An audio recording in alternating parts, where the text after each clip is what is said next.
صوفیہ تھوڑی ریس رو طبیعت کی مالک تھی، لیکن ان چاروں کے ساتھ مل کے وہ بھی کافی شو ہو گئی، اور پھر کب وہ شہریار ملک کو پسند کرنے لگی اسے معلوم ہی نہ ہوا۔ شہریار کی حالت بھی اس سے مختلف نہ تھی، اسے یہ لڑکی بہت زیادہ پسند آئی تھی۔ ساملی، پرکشش، اس نے اتنا معصوم حسن دیکھا تھا۔ آہستہ آہستہ سارے گروپ کو ان کی خاموش محبت کا پتہ چل گیا۔ ان کے درمیان باقاعدہ اظہار کی نوبت نہیں آئی تھی۔ صوفیہ کتنے ہی بار منتظر رہی کہ وہ یعنی شہریار اظہار کرے، لیکن اس کی طرف سے ایسا کوئی اشارہ نہیں تھا کہ وہ اسے اقرار کرتا۔ شاید زبانی بات میں جو مزہ ہے وہ مکمل بات میں نہیں۔ شہریار شاید خاموش لیکن نظروں کی زبان کو انجوائے کرنا چاہتا تھا۔ خدا کے لیے سیریس ہو جاؤ تم سب، مائدہ نے باقاعدہ ہاتھ جوڑ دیے۔ بس کرو، بیتوکی ہانکنے کی ہر وقت چونچے لڑاتے رہتے ہو۔ برائلر مرغے، اس کی تشبیہ پر صوفیہ مسکرانے لگی، جبکہ وہ تینوں تڑپ کے سیدھے ہوئے۔ کیا کہا تم نے بے ادب لڑکی؟ برائلر مرغے؟ او مائی گاڈ، نہیں، اگر تم لوگوں کو برائلر پہ اعتراض ہے تو میں دیسی مرغے کہہ لیتی ہوں۔ مائدہ نے اس کی بات اچکی۔ دیکھو دیکھو، تم جانتی نہیں کہ تم کن کے سپوتوں سے مخاطب ہو۔ اگر ہمارے گھر والوں کو پتہ چل جائے کہ ان کے ہونہار، لائق خائف، ہینڈسم، سمارٹ صاحبزادوں کو تم نے مرغوں سے تشبیہ دی ہے تو وہ تو صدمے سے اللہ کو پیارے ہو جائیں۔ عامر نے اسے ڈرانے کی ناکام کوشش کی، جبکہ اس کی بات پہ مائزہ کھلکھلا کے ہنس پڑی۔ دیکھو ذرا ہینڈسم سمارٹ کو، اس نے عامر کے بڑھتے ہوئے پیٹ کی طرف اشارہ کیا تو سب ہنسنے لگے، جبکہ عامر تلملا کے رہ گیا۔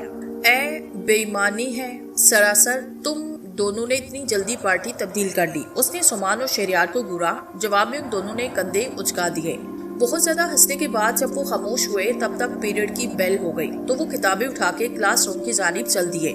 ایک ہفتے کے بعد ٹرپ کی روانگی تھی۔ ان سب کی تیاری مکمل تھی سوائے صوفیہ کے، کیونکہ اس کے پاس اس ٹرپ کے لیے اخراجات نہیں تھے، لیکن وہ اپنے دوستوں میں کسی کو بھی نہیں بتا سکتی تھی، کیونکہ ان میں سے کوئی بھی نہیں جانتا تھا کہ وہ مڈل کلاس فیملی سے تعلق رکھتی ہے۔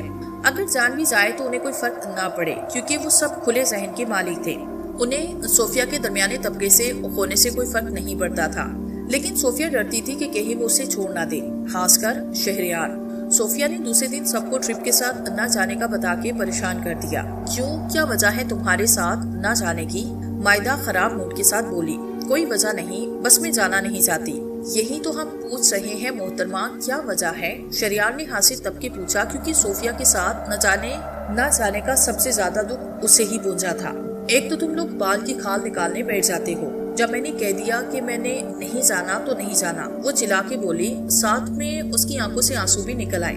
ان سب نے حیرانگی سے ایک دوسرے کی طرف دیکھا، کیونکہ وہ بہت کول مائنڈ لڑکی تھی۔ انہوں نے کبھی اسے یوں چلاتے ہوئے نہیں دیکھا تھا۔ کول ڈاؤن صوفیہ۔ مائدہ نے اس کے کندھے پہ ہاتھ رکھا۔ ایسا کیا ہو گیا کہ تم ایسا بہیو کر رہی ہو؟ تم نے تو بس وجہ ہی پوچھی ہے کہ تم ساتھ کیوں نہیں جا رہی، اور تم اتنی زیادہ ہائپر ہو گئی۔ وہ سب تعصب سے اسے روتا دیکھ رہے تھے۔ شہریار کی حالت سب سے زیادہ خراب تھی۔ اسے سمجھ میں نہیں آ رہا تھا کہ اس کی روتی بلکتی معصوم لڑکی کو کیسے چپ کروائے۔ اس کی آنکھوں شہریار کو سیدھا دل پہ گرتے محسوس ہو رہے تھے۔ خدا کے لیے صوفیہ، اب بس بھی کرو، یوں رو رو کے خود کو خلقان کیوں کر رہی ہو؟ عامر جو اپنا برگر کھانا بھول چکا تھا تعصب سے اسے دیکھ کے کہنے لگا، بالکل ٹھیک۔ سومان بولا، اب دیکھو صوفیہ، تمہارے رونے نے ایک کارنامہ تو سر انجام دے دیا، یہ موصوف کھانا بھول گئے۔ اس نے کچھ اس انداز سے عامر کی طرف اشارہ کیا کہ وہ روتے روتے ہنس پڑی۔ عجیب دھوپ چھاؤں کا منظر تھا جسے شہریار نے دل کے نہا ہانوں میں بسا لیا۔ شکر ہے محترمہ ہنسی تو، میں تو سمجھا آج رونے کا عالمی دن ہے، عامر نے کہا اور اپنا آدھا کھایا برگر دوبارہ سے کھانے لگا۔ سومان نے تعصب سے اسے دیکھا، تیرا کچھ نہیں ہو سکتا، اور پھر صوفیہ کی طرف متوجہ ہوا جو اب خاصی حد تک سنبھل چکی تھی، بلکہ یوں رونے پہ کچھ شرمندہ بھی ہو چکی تھی۔ اگر رونے کا شغل پورا کر لیا تو اب وجہ بھی بتا دو، آخر ہم تمہارے دوست ہیں، کوئی غیر نہیں۔ دوستوں سے کوئی بات چھپائی نہیں چاہیے۔ مائدہ نے نرمی سے اسے اکسایا۔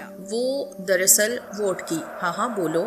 سب نے اس کی ہمت بندھائی تو اس نے ساری بات انہیں بتائی کہ اس کا تعلق ایک سفید پوش گھرانے سے ہے، اور یہ کہ وہ ٹرپ پہ جانے کے اخراجات افورڈ نہیں کر سکتی۔ اس کی بات سن کے سبھی حیران رہ گئے، کیونکہ انہیں کبھی بھی اندازہ نہ ہوا تھا کہ اس کا تعلق کہاں سے، بلکہ ان کے درمیان کبھی اس موضوع کو چھیڑا ہی نہیں گیا۔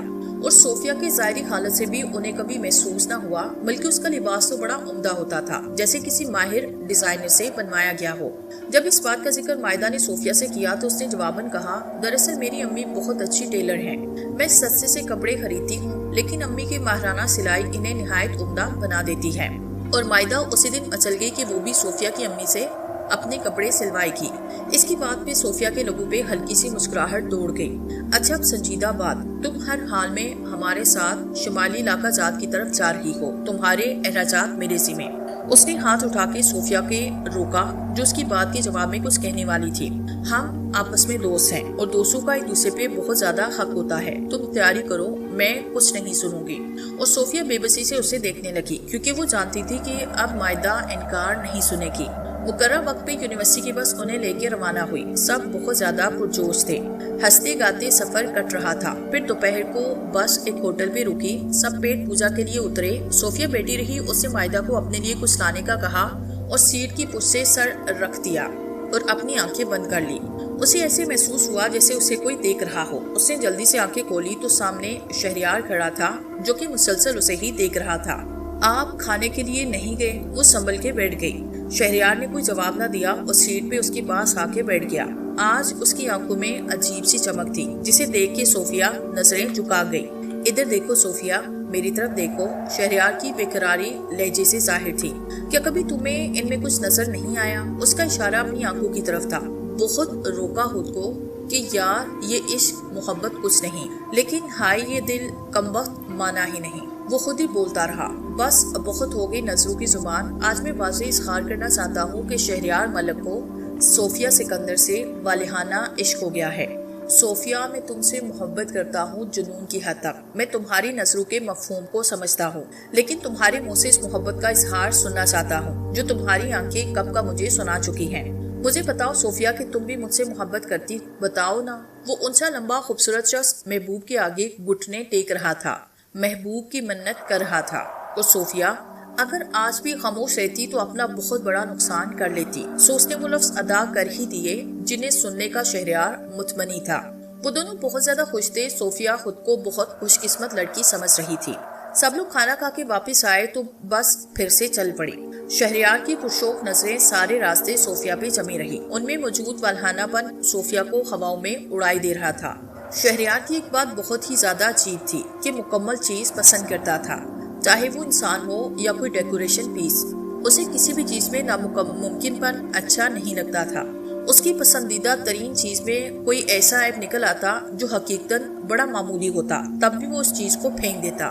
اسے ہر چیز بے پسند تھی، حتیٰ کہ انسان بھی۔ اس کے گھر والوں کے علاوہ گروپ فرینڈز کو بھی اس کی اس عادت کا علم تھا اور وہ سب اسے اس بات پہ بہت زیادہ ڈانٹا کرتے، لیکن اس کی یہ عادت اتنی پکی ہو چکی تھی کہ اب شاید ہی وہ اس پہ قابو پا سکتا۔ مائدہ نے شہریار اور صوفیہ کی چوری پکڑ لی اور اب صوفیہ سے استفسار کیا کہ جواباً اس نے مائدہ کو شہریار کے اظہار کے متعلق بتا دیا۔ مائدہ بہت زیادہ خوش تھی کیونکہ اس کی نظر میں شہریار بہت اچھا انسان تھا، سوائے اس ایک عادت کے کہ وہ ہر چیز کو بے عیب پسند کرتا ہے۔ یار مائدہ، شہریار کو مجھ میں ایسا کیا نظر آیا کہ وہ مجھ سے محبت کر بیٹھا؟ اسے تو بے عیب چیزیں پسند ہیں، پھر میں تو اتنی خوبصورت بھی نہیں، دوسرا میرا رنگ بھی سانولا ہے، آج کل کے لڑکے گورے رنگ کو ترجیح دیتے ہیں، اور پھر شہریار کو میری رنگت کا عیب کیوں نظر نہ آیا؟ کچھ خدا کا خوف کرو ناشکری لڑکی، کہاں سے سانولی ہو گئی تم؟ گندمی رنگت ہے تمہاری، اس کے علاوہ تم میں ایسی کشش ہے کہ بندے کو لوہے کی طرح اپنی طرف کھینچ لیتی ہے۔ مائدہ نے اس کے پرکشش چہرے پہ نظریں جما کے کہا تو اپنی تعریف پہ صوفیہ کے چہرے پہ شرمگی مسکراہٹ دوڑ گئی۔ مائدہ نے اس کے چہرے کی طرف دیکھتے ہوئے اسے دل سے خوشیوں کی دعا دی۔ پہاڑی علاقہ شروع ہو چکا تھا، ارد گرد بکھرے خوبصورت مناظر کو وہ بہت زیادہ انجوائے کر رہے تھے۔ ایک طرف پہاڑ تھے اور صنوبر چیر دیوار کے خوبصورت، اور دوسری طرف گہری کھائی، نیچے بہت نیچے دریا اپنی پوری تیز رفتاری سے بہہ رہا تھا۔ وہ سب کھائی کی طرف نیچے دیکھتے ڈر رہے تھے لیکن ساتھ ساتھ انجوائے بھی کر رہے تھے۔ لڑکے لڑکیاں گانا گا کے ماحول کو بہت پرلطف بنا رہے تھے۔ جب گانا ختم ہوا تو سب نے شہریار سے ضد شروع کر دی کہ وہ گانا گائے کیونکہ اس کی آواز بہت زیادہ خوبصورت تھی۔ شہریار نے ایک بھرپور نظر صوفیہ پہ ڈالی اور گانا گانا شروع کر دیا۔ ابھی اس نے تھوڑا ہی گانا گایا تھا کہ سب نے بے اختیار تالیاں بجا کے اسے داد دی۔ اس نے آگے گانا گانا شروع کیا۔ واو امیزنگ شہریار ملک، تالیاں دوبارہ سے بجی۔ شہریار کی والہانہ نظریں صوفیہ پہ جمی تھی اور وہ شرم سے سرخ ہو رہی تھی۔ اس کی اس بے اختیاری کو سبھی نے نوٹ کیا، اس پہ ہوٹنگ شروع کر دی تو صوفیہ نے شرما کے مائدہ کے پیچھے منہ چھپایا تو سب اور بھی زور زور سے ہنسنے لگے۔ یہ پھٹے ڈول جیسی آواز اب عامر کی تھی جس نے اب گانا گانا شروع کیا۔ سب نے آنکھیں پھاڑ پھاڑ کے اسے دیکھنا شروع کیا تو وہ بیچارہ خامخواہ شرمندہ ہو گیا۔ او گینڈے، کیوں ہمارے ٹرپ کا ستیہ ناش کرنا چاہتا ہے؟ اپنی اس بھیانک آواز کو اپنے اندر دبا کے بیٹھ اور وہ کر جو تیرے کرنے کا کام ہے۔ سومان کا اشارہ اس چکن رول کی جانب تھا جو عامر کے ہاتھوں میں موجود تھا۔ سب نے اس کی اس بات پہ بے تحاشا کہے لگائے اور عامر منہ بنا کے بیٹھ گیا۔ روٹھے ہو تم کو کیسے مناؤں پیا، بولو نا۔ کسی اور اسٹوڈنٹ نے بس میں سے آواز لگائی تو ایک بار پھر سب ہنسنے لگے۔ اچھا اب بس کر شیر جمانا، بس کر۔ شہریار نے عامر کے کندھے پہ ہاتھ رکھا، اس کے ہونٹوں پہ دبی دبی ہنسی تھی۔ مائدہ سے برداشت نہ ہوا تو وہ بولی، بس کرو یار، کیوں اسے تنگ کر رہے ہو؟ مائدہ کی حمایت ملنے پہ عامر کے لبوں پہ مسکراہٹ دوڑ گئی اور وہ سب کے ساتھ ہلے گلے میں شامل ہو گیا۔ 3 گھنٹے کے بعد وہ اپنی منزل پہ پہنچ چکے تھے۔ وہ ایک خوبصورت سا ریسٹ ہاؤس تھا جو ان کے لیے پہلے سے ہی بک ہو چکا تھا۔ ریسٹ ہاؤس کے بالکل پیچھے پہاڑی ڈھلوان ہے، شور مچاتا چشمہ بہ رہا تھا جس کی آواز یہاں واضح سنائی دے رہی تھی۔ ان سب نے ان خوبصورت منظر کو انجوائے کیا، ویڈیوز تصویریں بھی بناتے جا رہے تھے، ساتھ ساتھ تبصرے بھی جاری تھے۔ صوفیہ اور شہریار سب سے زیادہ خوش نظر آ رہے تھے۔ دل خوش ہو تو ہر منظر حسین دکھائی دیتا ہے۔ ان کی دل کی مراد اسی سفر کے دوران پوری ہوئی تھی، اس لیے سفر ان کے لیے یادگار تھا۔ ان دونوں نے مل کے بہت ساری تصویریں بنائی۔ مائدہ، سومان، عامر نے انہیں دانستہ زیادہ سے زیادہ باتیں کرنے کا موقع فراہم کیا اور وہ دل میں ان کے مشغول تھے، حالانکہ زبان سے اقرار نہیں کیا تھا۔ شہریار نے صوفیہ کو اپنا جیون ساتھی بنانے کا فیصلہ کیا اور صوفیہ سمیت سب کو آگاہ کیا۔ وہ تینوں بہت زیادہ خوش تھے، لیکن صوفیہ پریشان تھی کیونکہ وہ اپنی حیثیت جانتی تھی، لیکن اس نے اس بات کا اظہار کسی سے بھی نہ کیا۔ ہاتھ چپکے خوبصورت خواب اس کی آنکھوں نے بننا شروع کر دیے۔ ہاں بیچاری خوش فہم لڑکیاں۔ دوسرے دن انہیں دور تک پہاڑوں پہ جانا تھا جو جنگلات سے بھرے پڑے تھے۔ سب نے اپنے اپنے طور پہ ضرورت کا سامان لیا اور روانہ ہو گئے۔ بس اونچے نیچے راستوں سے خرامہ چلتی اپنی منزل کی جانب رواں دواں تھی۔ آس پاس اتنے خوبصورت مناظر بکھرے پڑے تھے کہ وہ سب مبہوت ہو کے انہیں تکے جا رہے تھے، لیکن شہریار کے لیے صوفیہ کے چہرے سے بڑھ کے کچھ بھی حسین نہ تھا۔ وہ سب مناظر بیگانہ صرف اسے ہی تکے جا رہا تھا۔ صوفیہ نے کئی بار آنکھوں میں اسے ڈانٹا، لیکن وہ ہر درمی سے لبوں پہ مسکراہٹ سجائے اسے ہی تکے جا رہا تھا۔ صوفیہ اس کی نظروں سے حائف تھی اور لجائی سی بیٹھی تھی۔ او مائی گاڈ، صوفیہ ذرا آسمان کی طرف دیکھو، کیسی کالی گھٹائیں امڑ کے آ رہی ہیں۔ مائدہ نے چونکتے ہوئے صوفیہ کو کوہنی ماری تو اس نے بھی جلدی سے کھڑکی کے پار آسمان کی طرف نظریں اٹھائی۔ واقعی کالی گھٹاؤں نے آسمان کو مکمل طور پہ ڈھانپ لیا تھا۔ ابھی تو دن کا پہلا پہر تھا، لیکن گھٹا کی وجہ سے اندھیرا چھاتا جا رہا تھا۔ حالانکہ جس وقت وہ چلے تھے اس وقت کہیں بادل موجود تھا۔ ان کے وہم و گمان میں بھی نہیں تھا کہ موسم اچانک یوں ہو جائے گا تو وہ سب کبھی نہ آتے۔ بجلی چمکنا شروع ہو چکی تھی اور بادلوں کی مخیب گڑگڑاہٹ دلوں کو سہمائی دے رہی تھی۔ وہ سب دل میں سلامتی کی دعائیں مانگ رہے تھے۔ اچانک گائیڈ نے ڈرائیور کو گاڑی کسی محفوظ جگہ روکنے کا حکم دیا۔ سب کے پوچھنے پہ اس نے کہا کہ بادل بہت زیادہ گہرے ہو گئے ہیں، جس کا مطلب ہے شدید آندھی اور بارش بھی ہو سکتی ہے۔ ایسی صورتحال میں بس کا سفر کرتے رہنا ٹھیک نہ ہوگا۔ ڈرائیور نے ایک سائڈ پہ بس کو روکا۔ گائیڈ نے سب کو بس سے جلدی نیچے اترنے کا کہا۔ وہ سب دل میں خوف لیے نیچے اترے۔ سڑک کے ساتھ ہی گھنا جنگل شروع ہو رہا تھا۔ گو کہ محفوظ تو وہ بھی نہ تھا، لیکن یوں بس کا سفر کرتے سے کئی گنا بہتر تھا کہ وہ جنگل میں پناہ لے لیں۔ آندھی کا کیا، وہ تو بس تنکے کی تھا بس کو اڑا کے لے جا سکتی تھی۔ گائیڈ نے سب کو ساتھ ساتھ رہنے کی تائید کی۔ مشکل حالات میں وہ کہیں بھٹک نہ جائیں، اس لیے سب ساتھ ساتھ چلتے ہوئے جنگل میں داخل ہو رہے تھے۔ مائدہ صوفیہ خوفزدہ تھی، لیکن وہ خود کو کسی حد تک قابو میں کیے ہوئی تھی۔ باقی لڑکیوں کا بھی تقریباً یہی حال تھا۔ بادلوں کی گڑگڑاہٹ، بجلی کی کڑک میں اضافہ ہو چکا تھا۔ ہلکی ہوا چلنا شروع ہو چکی تھی جو کسی بڑے طوفان کا پیش خیمہ لگ رہی تھی۔ کافی زیادہ دور چلنے کے بعد نسبتاً گھنے درختوں کے نیچے گائیڈ نے انہیں ٹہرنے کو کہا۔ وہ سب زمین پہ بیٹھے اور کبھی کبھی آسمان کی طرف سر اٹھا کے دیکھ لیتے جو سیاہ سے سیاہ تر ہوتا جا رہا تھا، اور ان سب کے دل آنے والے وقت سے لرزیدہ تھے۔ وہ کہ گھنے درختوں کی وجہ سے آسمان مکمل طور پہ نظر نہیں آ رہا تھا، لیکن جتنا بھی نظر آ رہا تھا خوفزدہ کرنے کو کافی تھا۔ یہاں آتے ہوئے ان کے وہم و گمان میں بھی نہ تھا کہ اس طرح کی صورتحال بھی پیدا ہو سکتی ہے۔ وہ سب اس طرح کی صورتحال سے پہلی دفعہ نبرد آزما تھے۔ یونیورسٹی کے 2 پروفیسر بھی ان کے ساتھ تھے۔ وہ سب کو مطمئن کرنے میں مصروف تھے، حالانکہ انہیں خود بھی بخوبی اس بات کا احساس تھا کہ سب خدا کی طرف سے ہے، انسان تو کچھ بھی کرنے کی قابل نہیں۔ شہریار صوفیہ کے پاس کھڑا تھا۔ وہ سب بار بار بادلوں کی گرد سے سراسیمہ ہو کے ایک دوسرے کو دیکھنے لگتے